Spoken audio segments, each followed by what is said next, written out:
quiet in 2024, actually, compared to Prince Harry. So it'll be interesting to see if this is going to be Meghan's year to shine rather than Prince Harry, although it could potentially clash with Prince Harry's court case here in the United Kingdom, suing one of the newspaper groups here, where he'll be in court for, we think, 4 days. So, yeah, that could be interesting. I just think it's so funny. I mean, I'm not saying that all feminists have to look the same, but to go from sort of making a huge thing of how much of a feminist you've been since you were the age 3 or whatever it was, to then sort of, I don't know, showing yourself as a homemaker.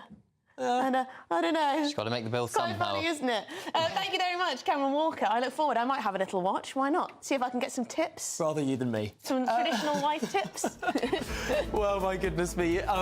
Shall we move away from the shores of California to shores a little bit closer to home? If you're in search for some European winter sun, here are some of your top holiday destinations to look out for.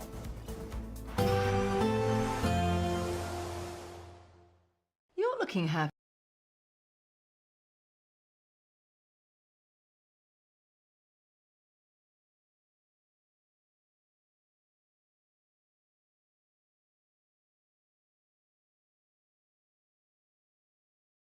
And also some rain and strong winds affecting the west. This will move into Madeira later on Saturday, also affecting northern parts of Portugal, western parts of France too. More in the way of sunshine across central parts of the Mediterranean, but cloudier further east with a risk of showers across southern parts of Italy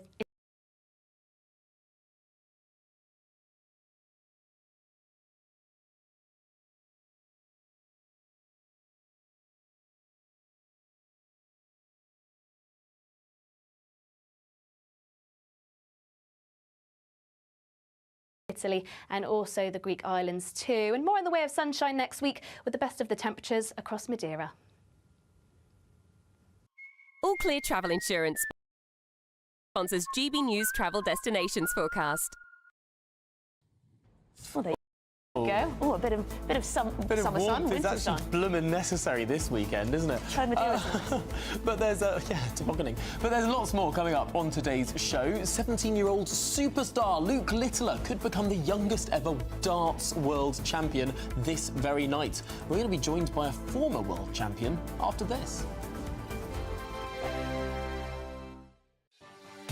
Martin Daubney, weekdays from 3 p.m. Locals in Abingdon in Oxfordshire have signed a petition to keep the name of their local pub, and it's called the Midget. Now, this comes after a university lecturer led an 11-month campaign to change the name of the pub, and the owners, Green King, have caved in. But locals are fighting back, and GB News spoke to one resident, Leanne Thompson, for her thoughts earlier today.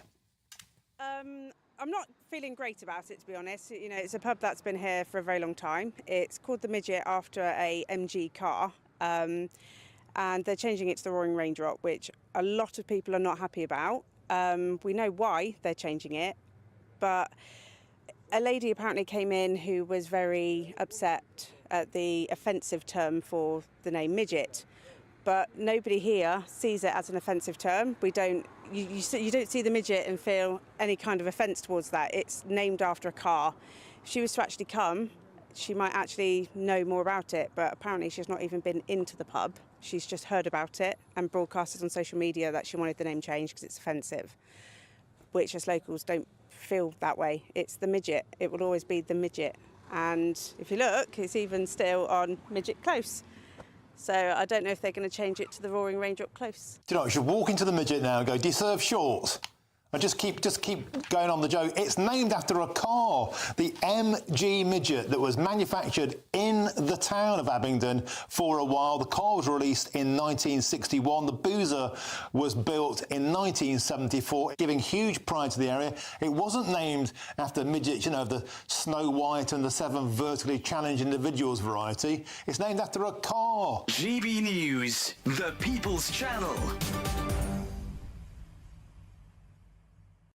Hi there, I'm Michelle Dewberry, and I'm going to take a second to tell you all about my show, Dubes & Co. We start off with the issues of the day. We then bring in both sides of the argument. We get rid of the disrespect. And then you throw me into the mix. And trust me, I'll tell it exactly how it is. And then, of course, the magic ingredient, you at home. We mix it all together, and what have we got? In my opinion, the best debate show in town. Monday to Friday, 6 till 7 on GB News, Britain's news channel. It's Patrick Christie's Tonight, and here we do things differently. It's explaining the absolute madness of this, doesn't it? It's explosive. I mean, this is very good. It's lively. 850. Your government sat there short and it did nothing. It's controversial. And the Middle East has been in turmoil since before I was born. It's everything you need to kickstart your evening. Everyone's had their Weetabix tonight. I love to see it. That's Patrick Christie's Tonight, weeknights from 9 p.m. Only on GB News, the People's Channel, Britain's news channel.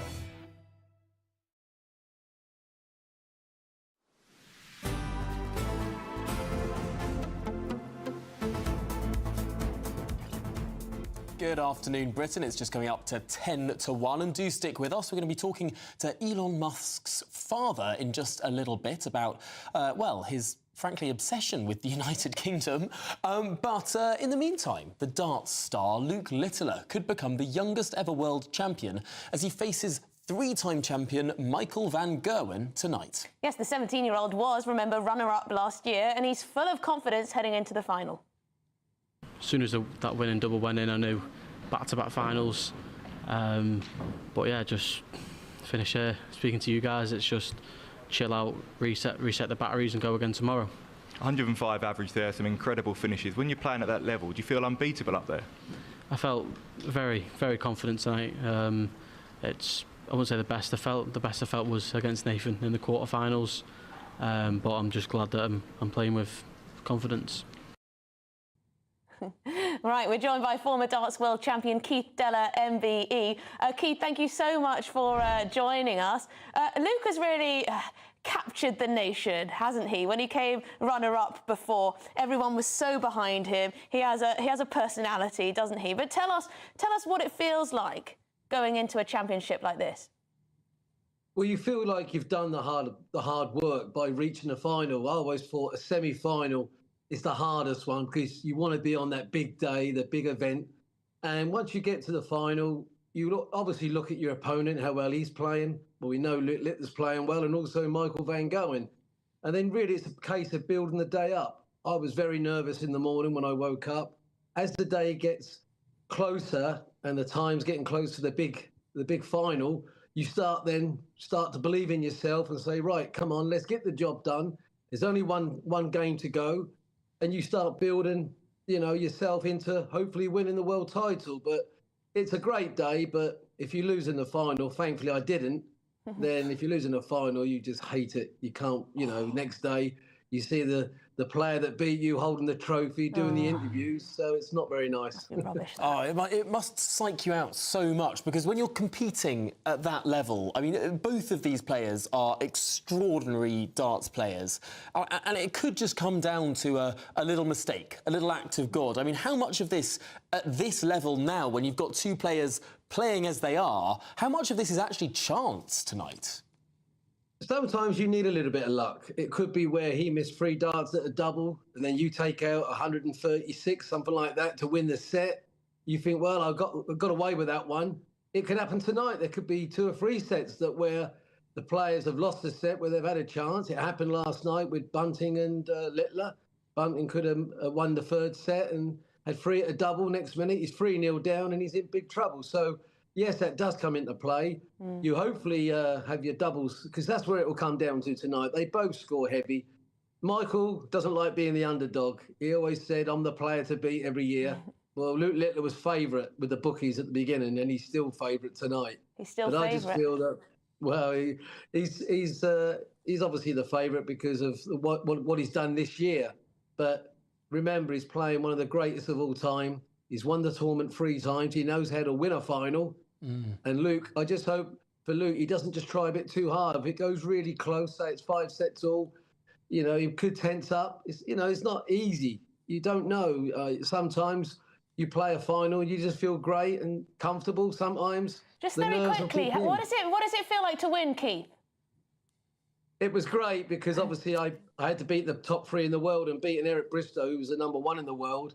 You can't get it any better than that. And it's nice when you do exhibitions or the tournaments. Will you please welcome champion of the world? It doesn't get any better. No, fantastic stuff. Keith Deller, MBE, thanks so much for joining us. Of course, former world darts the best champion. in the world at something. Oh, yeah. Pretty cool, eh? Not bad. Well, do stay with us. Coming up, should Elon Musk butt out of British politics, or is he talking sense? We're going to ask his dad.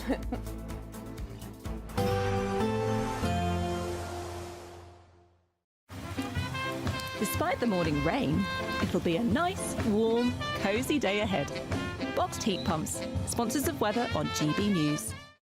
Hello there, good morning. Welcome to your GB News weather update from the Met Office.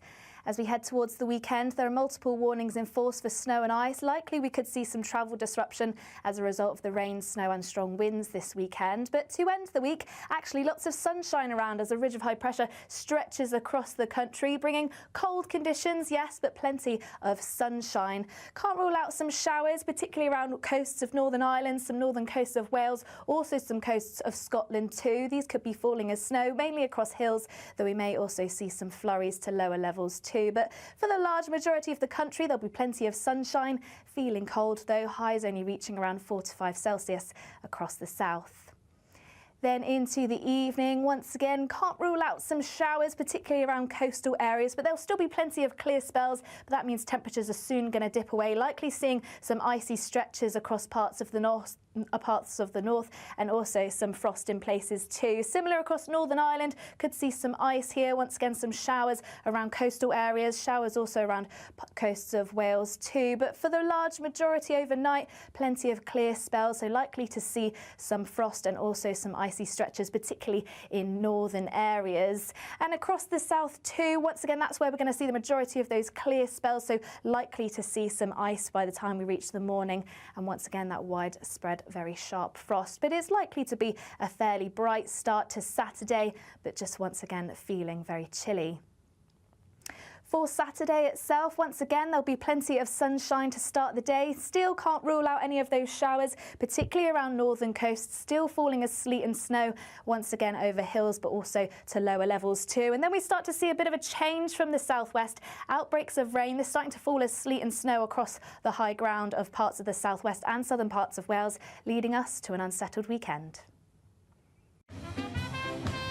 There will be a light breeze in the morning, leading to a warm front. Boxed heat pumps, sponsors of weather on GB News. There's still plenty of time to grab your chance to win our biggest cash prize ever, an incredible £50,000. What would you spend £50,000 on in the coming year? Spectacular holidays, a brand new car, home improvements, or maybe you'd just like to save it for a special occasion? For another chance to win, text cash to 63232. One entry costs £2 plus one standard network rate message, or text bonus to 63232. 5 entries cost £5 plus one standard network rate message. Go to gbnews.com/win. Entries start from just £2. You can call 0903 681 3232. Calls cost £2 plus your network access charge. Or post your name and number to GB10 PO Box 8690 Derby DE1 9TT. UK only. Entrance must be 18 or over. Lines close at 6 p.m. on the 31st of January. Please check the closing time if listening or watching on demand. Good luck. Sunday with Michael Portillo from 11, only on GB News. Osama bin Laden issued a fatwa entitled World Front for Combat Against Jews and Crusaders, and President George W. Bush talked of a crusade on terrorism. In 2010, Al-Qaeda in the Arabian Peninsula sent a parcel bomb to New York. It was addressed to Reginald of Chatillon. The addressee had died at the hands of Saladin in 1187. Those facts suggest that the long history of struggle between Christendom and Islamic caliphates remains relevant, at least to some militant Islamists. That being the case, perhaps we should all understand the past. General Sir Simon Mayle, a former Deputy Chief of the Defence Staff Operations, can be our teacher, particularly if we want to know in gory detail about battles to control Jerusalem, Constantinople, Vienna and the Eastern Mediterranean. His new book is called The House of War. It's an excellent read, which perhaps ought to figure in a national adult curriculum. and he joins me. But let's begin with the word crusade. What was it that drove Christians around Europe to want to cross to the Holy Land and seize Jerusalem? Context and timing is really important to understand. It's been rather stereotyped as Christian aggression against peace-loving Muslims. The Islamic religion had burst out of the desert in the 7th century with the death of the Prophet Muhammad, and for the next nearly 400 years had Christianity, Christendom, the Christian states absolutely on the back foot. It took the Holy Land, destroyed the Persian Empire, took the North Africa, which was Christian at the time, including Egypt, of course, took Spain all the way into Tours, Charles Martel. 100 years after the death of the Prophet, it expanded in an extraordinary state. GB News, the People's Channel.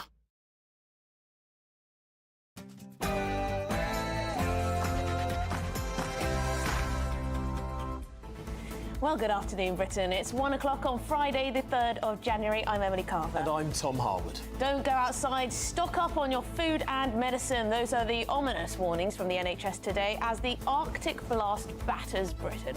We're asking if this is an appropriate response to the weather, or have we all gone a bit soft? Is this the nanny state in action? And get rid of windmills and pump that North Sea oil and gas. Yes, Donald Trump launches a scathing attack on the British government, saying Britain is making a very big mistake on energy policy by retreating from that North Sea oil and gas. He urges the Prime Minister to open it back up in the North Sea. Is the President-elect right? And an elongated attack on the UK should Elon Musk butt out of British politics. He seems intrigued and somewhat fascinated by events on our side of the Atlantic. But surely the world's richest man has bigger fish to fry, or do you welcome his interventions? We'll speak to his dad.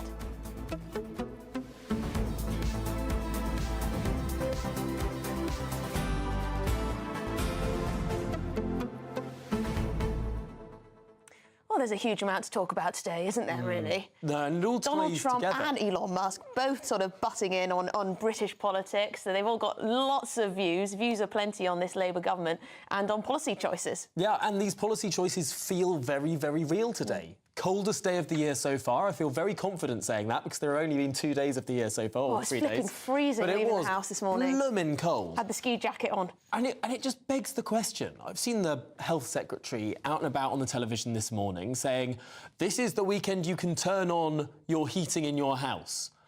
How did we get to a point as a country where we expect cabinet ministers to tell us when we can or cannot turn on our heating? Doesn't it just sort of show how energy poor Feels a bit Soviet Union, doesn't it? Yeah. It feels a bit, you know, OK, everyone, you can do it today. Tomorrow you're going to have to be cautious about your heating, but today we're all allowed to put it on, OK? So everyone put it on together. It just shows us how much more expensive energy is in this country Terrible. compared to, for example, the United States of America. It shows us what a sort of state of relative poverty we've come when it comes to energy. I mean, we talk about whether or not the government should be giving a few £100 to people in subsidies if they're over the age of 65 or 60 or whatever it is. Why are we talking about the necessity for subsidies? Surely we should be talking about the price of the energy in the first place. Yeah. And energy is just too expensive. Yeah, it is. And would opening up the North Sea and not banning exploration be the answer? Would that bring us cheaper energy? I think so. Is Donald Trump right when he says, you know, drill, baby, drill, open up that North Sea, do what you can to have your own energy security? But is this a brave new world that we're in when we're expecting the President of the United States is wading into domestic policy decisions, whether you agree with them or not? Is it right that an ally, a country that should be an ally of the UK, is almost acting as if they're the sort of colonial masters? I mean, do we need our own 1776 moment here? I mean, what we do know... Throw some of the American fracked gas into the sea in Boston Harbour, Lincolnshire? Or is that getting too silly? Well, what we do know is that Elon Musk has it in for Keir Starmer. Absolutely has it in. Non-stop tweeting. Well, non-stop tweeting. gbnews.com/your say. Please do get in touch. Let us know what you think about it all. But it is the headlines with Tatiana.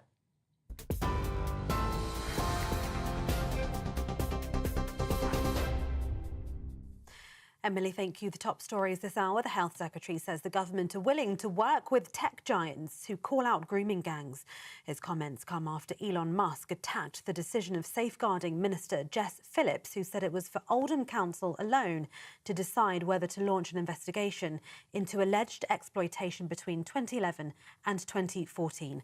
Musk reacted, saying she deserves prison, and accused the Prime Minister of inaction as Director of Public Prosecutions. Kemi Badenoch yesterday called for a national inquiry into the UK's rape gang scandal, saying justice for victims is long overdue. Meanwhile, Labour says it's working to implement recommendations from the 2022 independent inquiry into child sexual abuse, pledging to strengthen the law to protect victims. Mr Streeting welcomed Elon Musk weighing in on the issue. Look, when it comes to tackling the serious issue of child sexual exploitation and abuse, I do think that online giants, social media companies have got a big part to play in helping us to identify and prosecute perpetrators of child sexual exploitation and abuse. So whether it's Elon Musk or anyone else, if those leaders of those giants want to work with this government, we're willing to work with tech giants to make sure that we keep young people safe online and free from exploitation.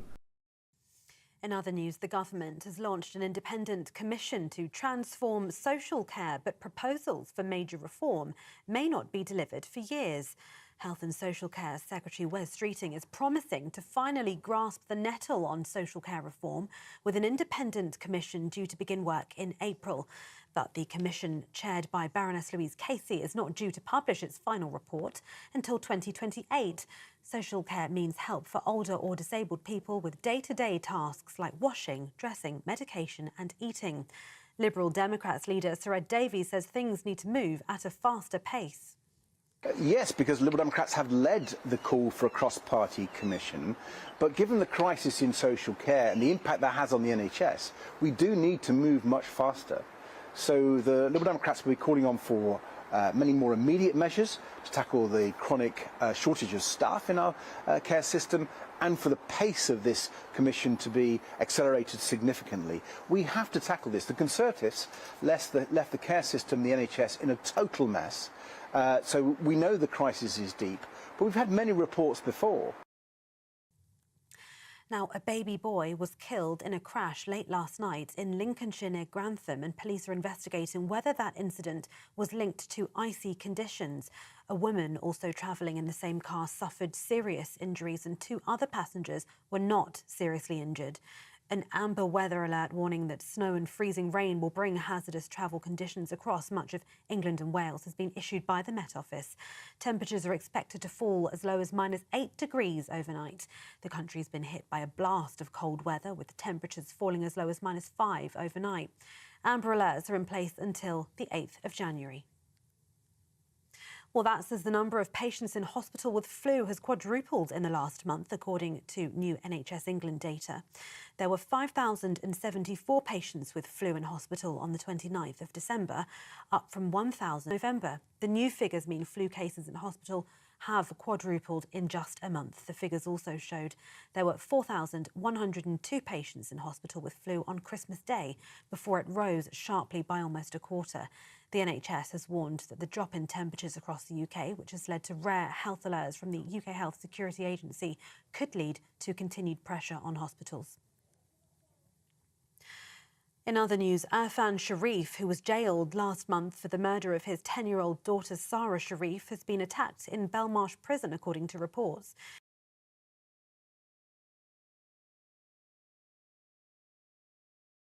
He's understood to have suffered slashes to his face and body, requiring stitches. He received local care inside prison. A prison service spokesperson told reporters police are investigating an assault on a prisoner at HMP Belmarsh on the 1st of January. Sharif and Sarah's stepmother, Baynash Batul, were jailed for life in December for years of horrific torture and despicable abuse that culminated in the 10-year-old's murder. The court heard that she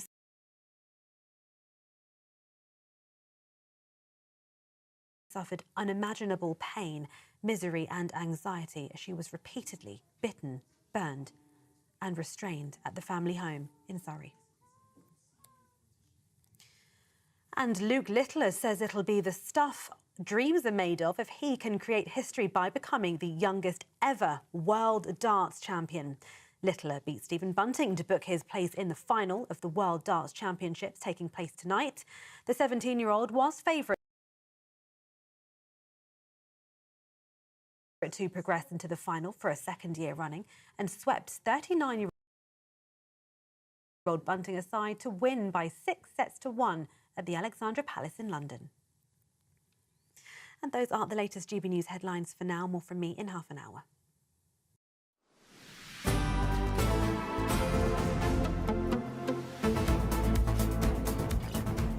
Good afternoon, Britain. It's 9 minutes past 1, and in case you haven't noticed, it's rather cold outside. Yes, so cold, in fact, that the NHS has now warned people not to go out early in the morning or late at night. The country is facing the big Arctic Britain? It looks like freeze. Norway or something. It does look rather Nordic. Yeah.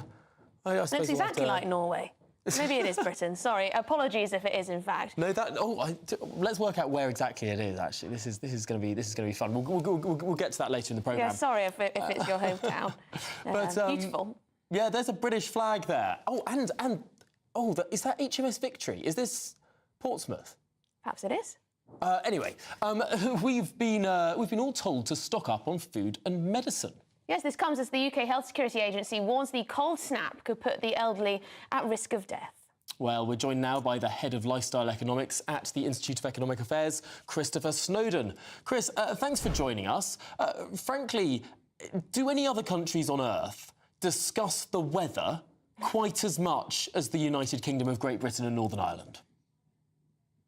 No, I don't think they do. And I suppose in a lot of countries there's not a lot to talk about because the weather's pretty samey all year round. This is what we're experiencing at the moment, Tom, is called winter. We had it last year around the same time, you may recall, and indeed every year before that. It's a lot colder than summer. And yes, if it's very icy, then you should be careful how you walk. But I don't think we need to get too hysterical about it. Is it bringing back the don't do anything to save the NHS kind of vibes, harking back to the pandemic? There is an element of, stay at home, protect the NHS about this, isn't there? The NHS seems quite keen on telling people to stay in. I like their advice. They said stay in, or don't go out late at night when it's dark. Well, it gets dark about 4:30. Are they suggesting we don't go out when it's dark at all? It's dark most of the day. And I don't know if you remember last year, there was an NHS trust told people to walk like penguins. I urge you to look it up on Google if you don't recall it. It was some NHS trust. They actually showed you how to do it because it was icy on the pavements. They said, walk in little steps like a penguin. And these waddle. Staff members went out and recorded a video showing how to walk like a penguin. Yeah, looking at the headline here, waddle like a penguin. NHS shows you how to walk safely in icy condition. Very helpful, Christopher. Or is this just a symptom of a broken healthcare system? Also, and it's worth people knowing that it's going to be a cold snap, and it's fine for the Met Office to tell people about that. But I think once you've told people it's going to be freezing, then they can draw their own conclusions about what that actually means for them driving around and walking up and down the street. We certainly don't need, incidentally, the UK Health Security Agency doing this. You might recall Public Health England used to do all this kind of nannying stuff, telling people to open windows in summer and drink plenty of water, and in winter turn the radiators on and close the windows. And one of the reasons it was closed down a few years ago is because it was focusing on this trivia rather than getting on with the job of, for example, preparing for a pandemic. And so it was effectively split into two. The UK Health Security Agency is supposed to be the bit preparing for a pandemic and doing the serious stuff, whereas the nannying stuff is meant to be done by the Office for Health Improvement and Disparities. So it's interesting that it's not the Office for Health Improvement and Disparities coming up with this advice. It is the supposedly serious half of the Public Health Agency, which suggests to me that they're already getting distracted.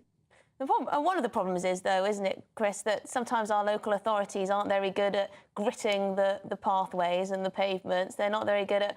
Sometimes it seems to me that they grit the roads when it's then a mild day, and then when it's actually freezing, it sometimes gets forgotten. So perhaps we do need to be warned about all these dangers.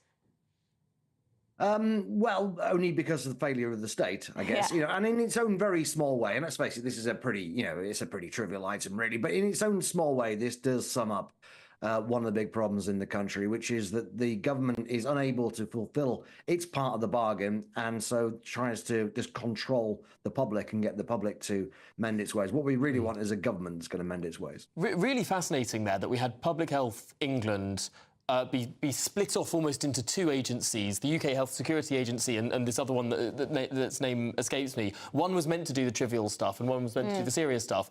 And they're both ending up doing the trivial stuff. So I wonder if we're going to get yet another split in a couple of years. And it's just going to be like a hydra. For every head you chop off of each of these government agencies, you get two more, and they're just as useless as the ones that get before. I mean, how many government agencies has this government formed actually only in the last 6 months? I was reading recently there are over 100 new government agencies, or planned to be, all of these different commissions and quangos. I mean, the state is growing at a rather unprecedented rate.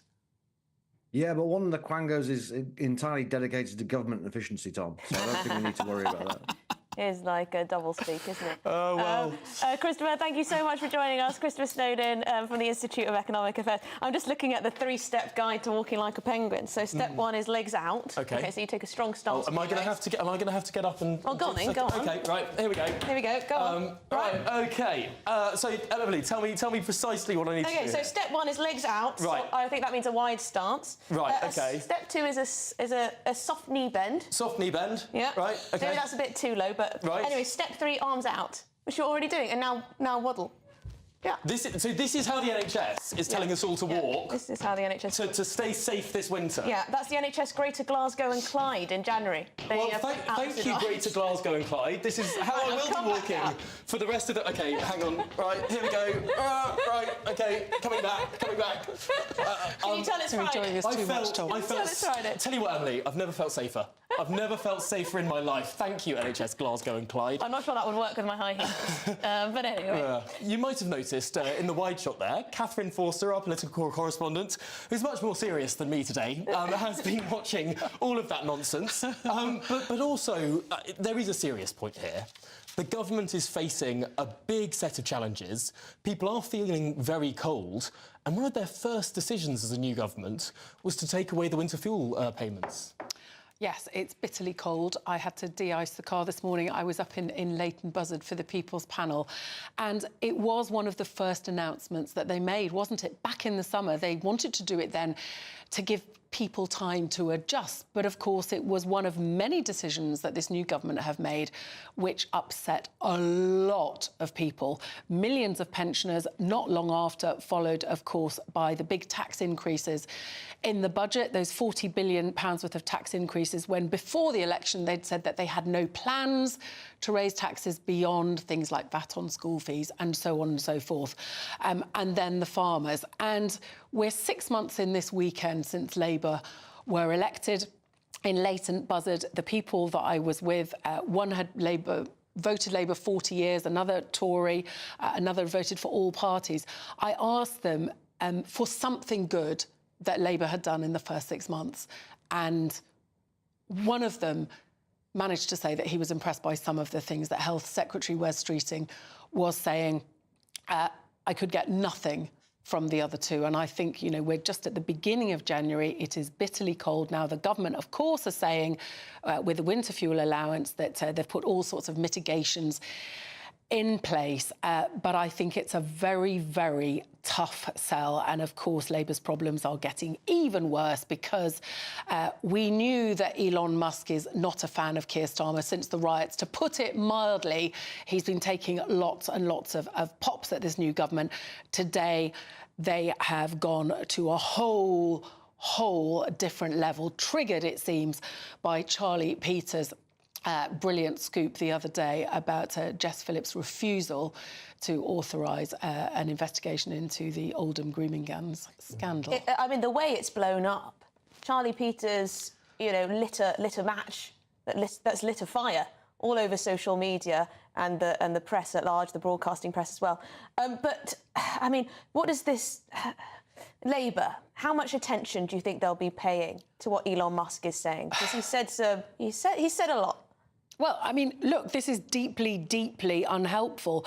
OK, J.D. Vance is going to be the vice president come the 20th of July. But to all intents and purposes, Elon Musk, A, owns X, B, is the richest man in the world. You see him with Donald Trump, who is about to be the most powerful man on the planet. And he is there giving these opinions constantly. Today alone, I'm not going to repeat a lot of the ones he said, because I suspect they're quite libelous. But he's called for the king to intervene for new elections, saying the people of Britain don't want this government. He's made all sorts of accusations against the Prime Minister, based on the fact that he led the Crown Prosecution Service during some of this time. Worth saying, obviously, Jess Phillips has declined this investigation, but the Conservatives declined a plea from Oldham Council for an investigation a couple of years ago. Many politicians have basically looked the other way about this for many years. This has been going on for a very long time, but it does feel like the whole thing has sort of gone whoosh since Charlie Peters broke that story the other day. So it's dreadful for Labour having somebody so powerful, so in with Donald Trump. But I have to say, too, for all the support that they've given to reform, for all the rumours of the millions and millions. There was talk of 100 million, wasn't there? Nigel Farage says that's way out of the league, but there's been some discussions.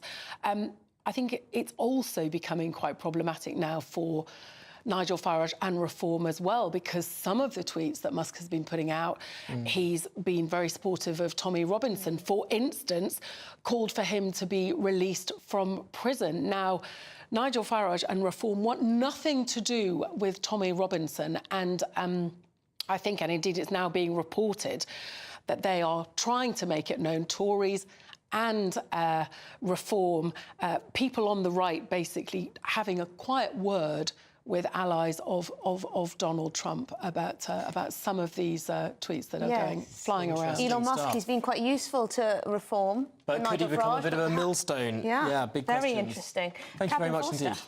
Our GB News political correspondent, thank you.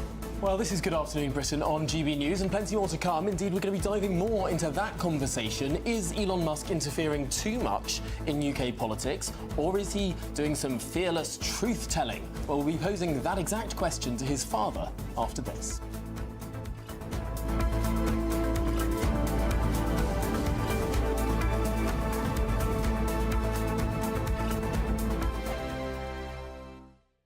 Nana Queer, weekends from 3 p.m. Today I am joined by documentary maker Daniel Wing, who is still trying to find out who murdered his mother 30 years on. He's also created a documentary called Who Murdered You, Mum? Daniel, can you just tell us the story of what happened to your mother, what you know? So when I was 1 year old in 1992, my mum, Tina, was murdered.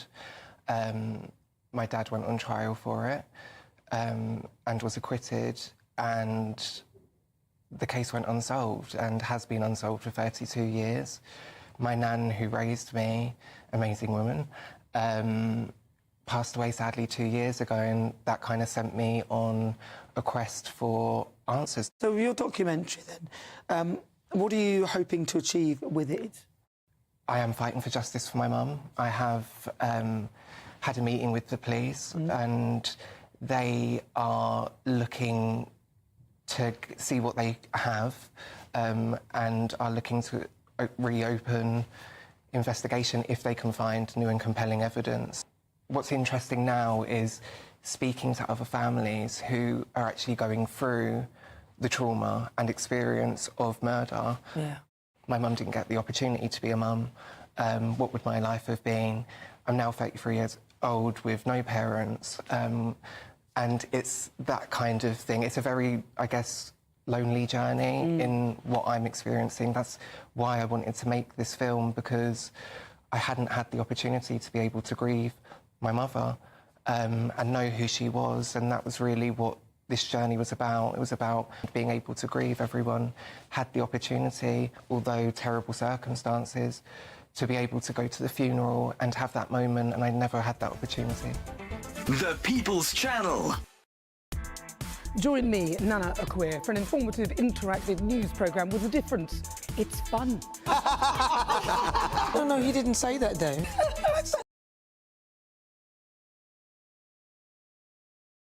Surprised! I think there's an element of truth to that. Join me from 3 p.m. every weekend, only on GB News, Britain's news channel.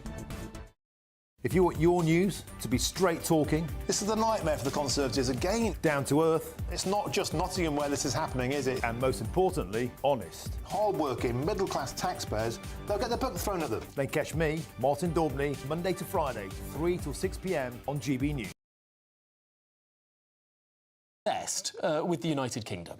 Yeah, should he butt out, or do you quite enjoy his interventions online? Let's pose that question firstly to Labour activist and writer Aisha Ali Khan. Aisha, thank you so much for coming on. This is an interesting one, isn't it? Elon Musk, of course, is the owner of one of the biggest social media platforms in the world, as well as a billionaire in his own right, and as well as a key ally to Donald Trump. And he has spent the last however many months tweeting a lot about British politics, and he's certainly taken it upon himself to, batter Keir Starmer, really. He clearly detests Keir Starmer and the Labour government. Do you think he should be saying such things? Do you think he has the freedom to do, or he should butt out?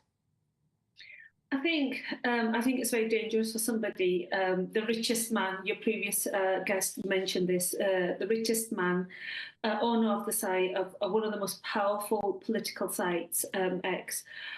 Also somebody who's now cozying up to Tommy Robinson. I think it's deeply dangerous. I think it's completely wrong. And I think, this isn't just a normal average Joe having an opinion about what he feels, something going on in another country. This is a man with huge amounts of influence, huge amounts of sway. He literally is best buddies with Donald Trump, who is going to be the most powerful man in a couple of weeks in the world. So I think this is really worrying. And also, this is somebody who doesn't understand the nuances of British politics. He doesn't understand the history of the grooming gangs. He doesn't understand how politics work in the UK. I mean, literally, he's tweeting at the King and he's making all these libelous comments about Keir Starmer. I've campaigned around grooming gangs for nearly 20 years. I saw my friends, my school friends, when I was a teenager. I live in Keighley. I've grown up in Keighley, and I've seen firsthand, cars coming to the school that I attended and picking up my friends when I was 13, 14, 15, and everybody knew and nobody did anything about it. And I work in education, I work in safeguarding, and I've been campaigning around this topic for literally nearly 2 decades now. And I've seen firsthand how the local councils, the police, social workers, it was something that these young girls were let down, these victims were let down systematically. And obviously now we know, not just in Keighley, but, Oldham, Rotherham, Rochdale, Oxford. There's so many places, I can't even name them all. Yeah. So this is a very serious topic. What I find worrying is that somebody like Elon Musk, I mean, he's a billionaire sitting at home, maybe bored, not much to do, waiting, just kind of thinking, oh, this is good fun. If he genuinely understood British politics, if he genuinely knew what was going on and the extent, he wouldn't be cozying up to Tommy Robinson. He wouldn't be supporting Tommy Robinson. He doesn't even understand why Tommy Robinson is in court, is in prison. He's literally saying, he's a victim of a campaign to silence him. That's not what's happened with Tommy Robinson. Yeah. Okay, Aisha, we're going to have to leave it there, but you make a strong point. You make a very strong point. Aisha Ali Khan, Labour activist and writer. Yeah, because we're now joined by Elon Musk's father, Errol Musk. Errol, thanks so much for making the time for us today. Do you think that there's a difference between your common or garden billionaire commenting on British politics and someone involved with the mechanism now or coming up to of US government commenting on British politics? Is there a distinction to be made? Well, at the moment, Elon is a private citizen, so there's no government involved, so you can strike that one. The thing is that Elon is doing what very many people like him would, if they had the means, to do across the world. We are all children of England of the UK, of England, Scotland, and Ireland. We've all taken the beliefs and feelings of the UK, those islands around the world, and it's those morals and beliefs that have made the modern world. And England is for us a parent country. It's everything. It means so much, you know, to all of us. Even the Americans, you know, the vast majority of the Americans are from of British English extraction, I'd say. Yes, Scottish, Irish, of course. And so you know, what happens there is very, very important to us. And Elon is not just simply because he's, you know, the billionaire nonsense, just simply because he's in a position to comment. There are millions who would be doing the same thing if they were in a position you're saying to he comment. deeply cares. He deeply cares about this country. Yes, deeply but cares. do you think maybe he goes a bit far when he calls for serving ministers to be sent to jail? Well, you know, if you look at what these ministers that you've got now said about Trump, they seem to have no trouble in the last few months and before even of saying terrible, terrible things about Trump, things that are so gross that you can't really repeat them. And they had no trouble doing that. So I don't know where people come with, you know, this attitude that no, only they can say things and other people can't. No. You know, Elon is telling the truth. People out there in England, they all know it's the truth. The backlash against Starmer is enormous, and they're playing it down hugely. But in reality, no government in Starmer's position, except for the fact that people sort of feel sorry for them because they're the sort of weak side of society, that they let them go on. And so, no, they must go. They have to go. By February, I imagine he'll be gone. Goodness me. Well, of course, Elon Musk, your son, born in South Africa, I believe has Canadian citizenship as well. I mean, the extraction of that, these are two Commonwealth countries. Commonwealth citizens technically have the right to vote in British elections, were they to move here. So do you know if Elon Musk still holds South African and Canadian citizenship? Yes, well, you know, I'm entitled to a British passport because my parents were British and born there. I was born here in South Africa, and Elon was born here. But of course, he's also entitled to British citizenship, I imagine, and he could do that. But that's not the point. The point is we are, in fact, doesn't matter what the paperwork says, we are, in fact, all children of that country of yours. We are all deeply tied emotionally and everything that goes with that to England and Scotland. I must include England and Ireland, of course. And, you know, what goes on there, that's our beacon. That's what we look at for the way we do things. We say, well, what would they have done in England? What do the English people, or, you know, I'm sorry, I keep going to England, but what do the people in the UK say? And you know, half the most important people, at least of any consequence of the last few hundred years, came from England and Scotland and Ireland. And so, Wales. You know, Errol, what do you think? What do you think Elon's?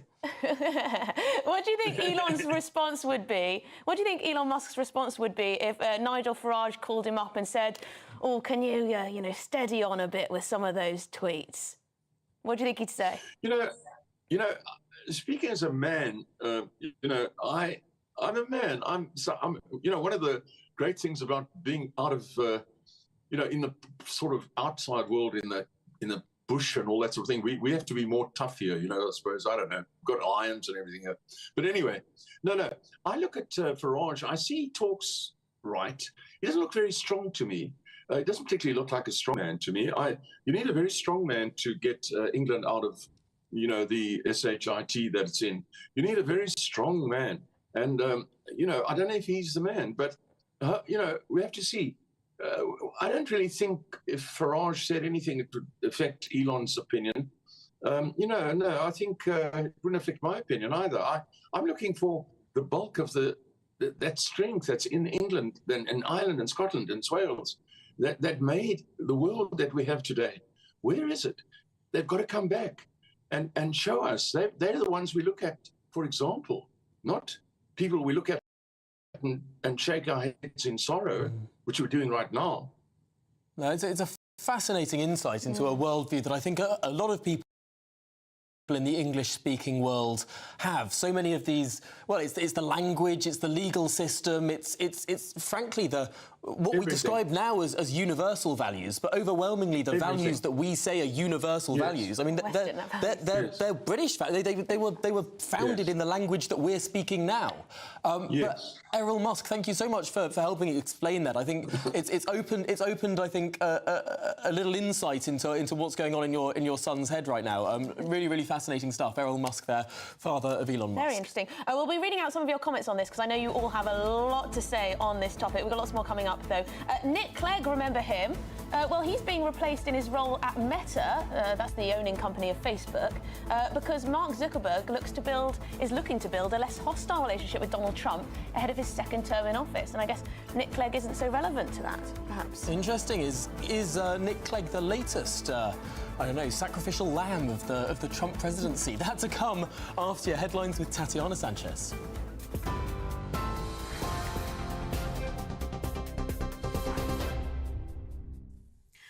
Tom, thank you very much. The top stories. The Health Secretary says the government are willing to work with tech giants who call out grooming gangs, whilst saying that Elon Musk's attack on the government's handling of the issue is misjudged and certainly misinformed.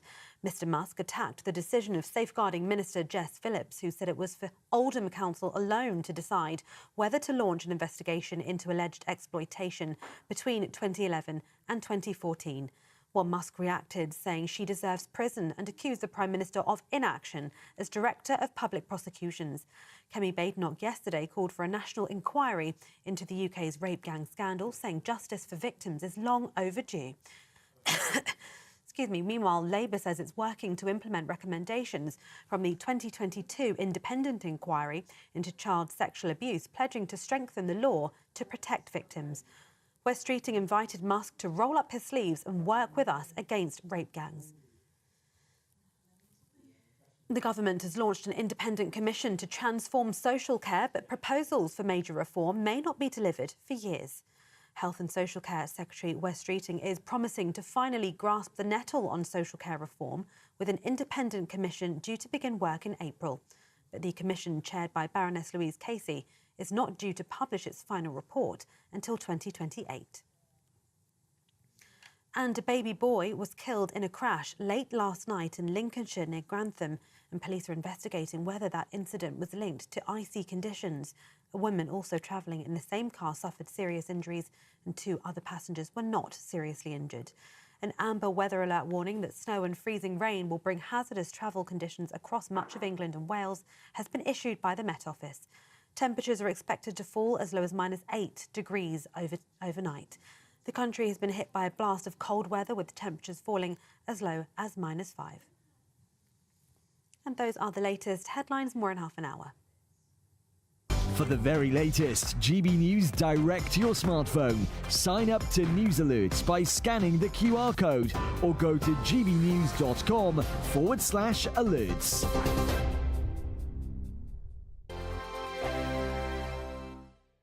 Hello there, good morning. Welcome to your GB News weather update from the Met Office. As we head towards the weekend, there are multiple warnings in force for snow and ice. Likely we could see some travel disruption as a result of the rain, snow and strong winds this weekend. But to end the week, actually lots of sunshine around as a ridge of high pressure stretches across the country, bringing cold conditions, yes, but plenty of sunshine. Can't rule out some showers, particularly around coasts of Northern Ireland, some northern coasts of Wales, also some coasts of Scotland too. These could be falling as snow, mainly across hills, though we may also see some flurries to lower levels too. But for the large majority of the country, there'll be plenty of sunshine. Feeling cold though, highs only reaching around 4 to 5 Celsius across the south.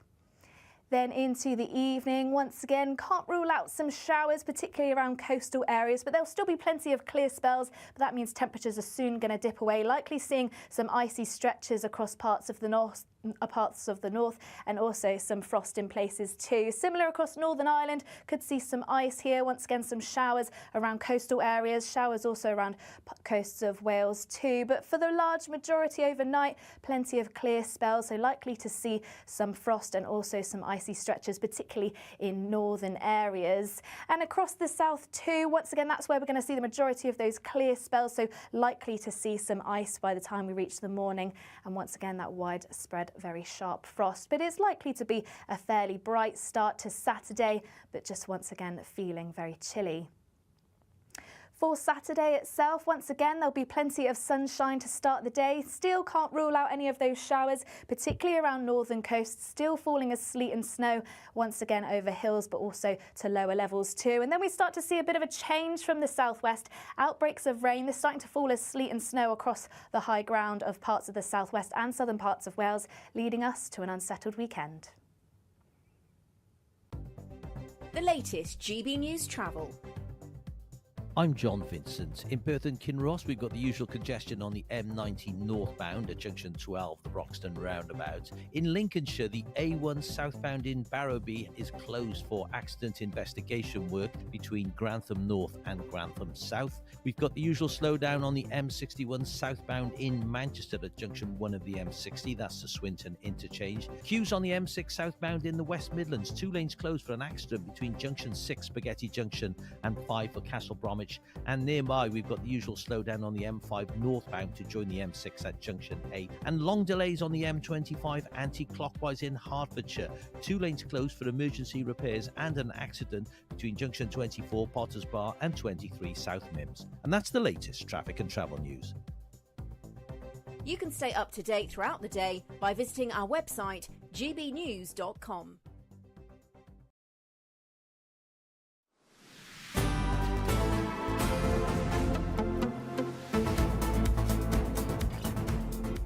Good afternoon, Britain. It's now 20 to 2. And the former Deputy Prime Minister, Nick Clegg, he's out of a new job. Yes, for 7 years, he's been at Meta. That's the parent company of Facebook, of WhatsApp, of Instagram. Well, he was appointed there by Mark Zuckerberg 7 years ago. But now he's out as the Zuck prepares to seek a less hostile relationship with Donald Trump. Yes, and I guess Nick Clegg was there because he knew everything about the European Union. And that's where he's a Europhile. But he will be replaced by his current deputy and Republican, crucially, Joel Kaplan, who previously served as Deputy Chief of Staff in the White House during President George W. Bush's administration and is known for handling the company's relationships with Republicans. So a bit more useful, perhaps. Well, this is an interesting shift, isn't it? If you look at big tech in America, and frankly, it's not just big tech. When we talk about big tech in America, we just mean big tech in the world. There's no big tech European company. The biggest tech European company is probably Spotify, which is just an app. Quite a big one. Well, no, I mean, compared to... It's an app on a phone that all the American companies make, or an app on the computer that the American companies make. I mean, Europe doesn't make anything. It's and happy Friday to you too. But maybe this is part of the story here. That because all of the new AI companies and everything in tech is moving towards AI, well, all of the new AI companies are not releasing their products in Europe because the European Union passed their AI Act that's made it really hard to make AI in Europe. Is Europe just not a market now for these companies? They really don't care what happens in this little declining corner of the world. Yeah, I mean, it does show that these big companies think that the game to play is in the United States now. And that Donald Trump is the one you need to woo. Because Donald Trump, you know, he does sometimes like regulation, doesn't he? He does sometimes like to... We know all the talk of tariffs and things like that, but he might come down hard on the internet space, although with his own, you know, with his own social media network, perhaps not. I don't know. It does show. But Nick Clegg, is he just a bit irrelevant now? You know, he's an ageing Europhile. Well, I think he was an inspired appointment back in, 2017. He was appointed by Mark Zuckerberg to be sort of the governmental lead. He'd be talking, and because we know that the EU loves to tax and regulate and ban, and I think Facebook at that time was very worried about that. He was a genius appointment, quite frankly, to try and be that bridge between California and Brussels. You really believe in Nick Clegg, don't you? I believe in Were you a Nick Clegg fan? Did you have a badge? No, I was never a big fan, but I sort of understand the business strategy there of Mark Zuckerberg. If the big regulatory threat is coming from the Europeans, you want a guy who can talk to you and talk to them. And that's what he was there for. But now that Trump is back, And now that actually, frankly, Europe has been in relative decline as a continent. Yeah. That Europe isn't getting all of the new AI stuff, because that's the other thing that Mark Zuckerberg is doing mostly now.